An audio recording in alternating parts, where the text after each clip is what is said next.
Noisy pixel.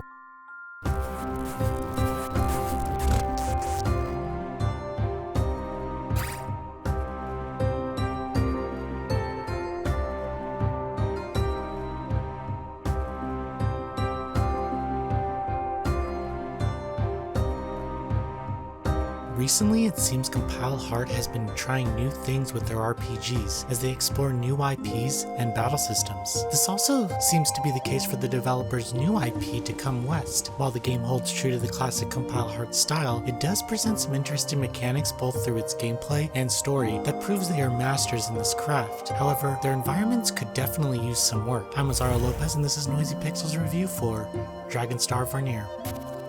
Ready?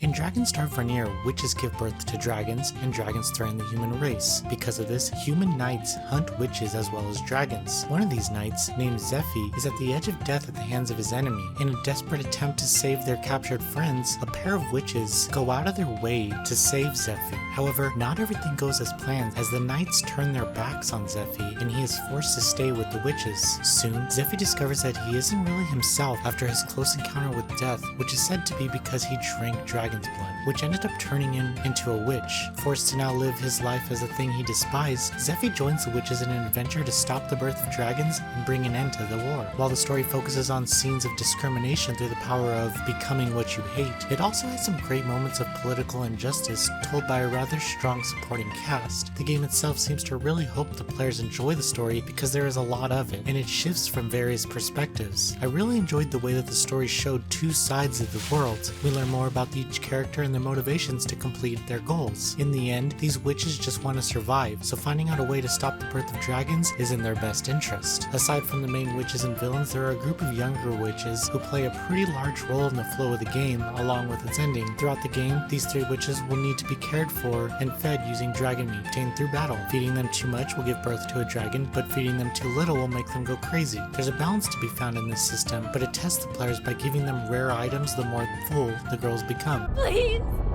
help me.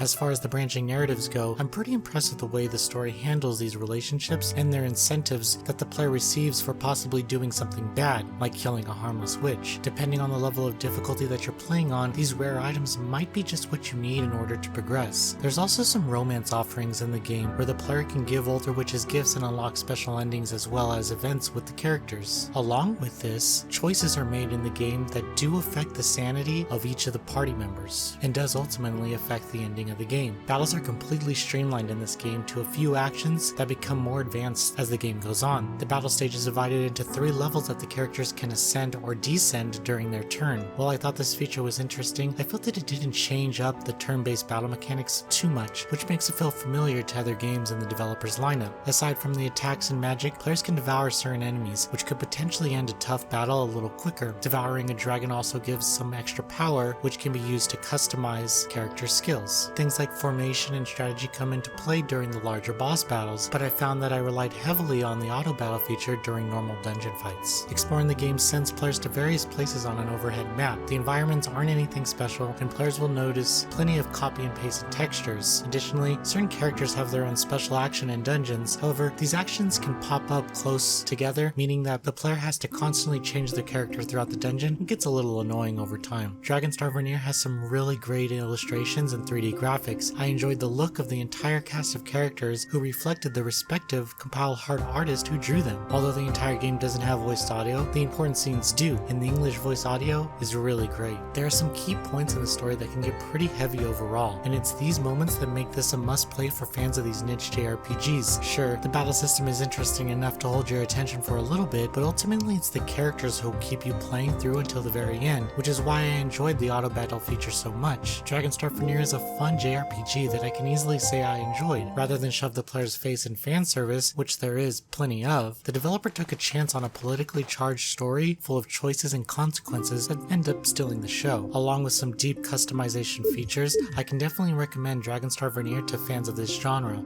Noisy Pixel is giving Dragonstar Varnir an 8 out of 10. Thank you for watching. Please read the full review at noisypixel.net. Noisy Pixel is ran by a group of gamers who work hard to deliver news, reviews, previews, and more. Please subscribe to keep up with all our future content.